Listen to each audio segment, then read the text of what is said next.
આજની આગાહી કરવામાં આવી છે। હવામાન નિષ્ણાંત અમરલાલ પટેલે કરી છે આગાહી। તેમનું કહેવું છે કે ગુજરાતમાં કમોસમી વાવટું થશે।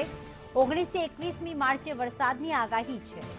ગાજવીજ સાથે કમોસમી વરસાદની આગાહી કરવામાં આવી છે। અમરલાલ પટેલનું કહેવું છે કે મજબૂત પશ્ચિમી વિક્ષેપ સક્રિયતાની શક્યતા છે। કચ્છ અને ઉત્તર ગુજરાતમાં કરા પણ પડી શકે છે, તો બનાસકાંઠા સાબરકાંઠામાં પણ વરસાદની આગાહી। આ ઉપરાંત અમદાવાદ ગાંધીનગરમાં પણ સામાન્ય વરસાદ રહેવાની આગાહી વ્યક્ત કરવામાં આવી।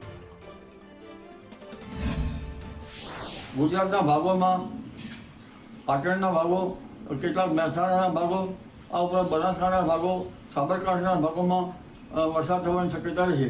આ ઉપરાંત વડોદરાના ભાગોમાં પણ વરસાદ થવાની શક્યતા રહેશે। કચ્છના ભાગોમાં પણ વરસાદ થવાની શક્યતા રહેશે। પશ્ચિમ સૌરાષ્ટ્રના કોઈ ભાગમાં છાંટા કે હળવો વરસાદ થવાની શક્યતા રહેશે। દક્ષિણ ગુજરાતના ભાગોમાં પણ વરસાદ થવાની શક્યતા રહેશે। એટલે આ પશ્ચિમ વિક્ષોભ મજબૂત છે અને લગભગ પવનની ગતિ રહેશે, કરા પડવાની શક્યતા પણ રહેશે।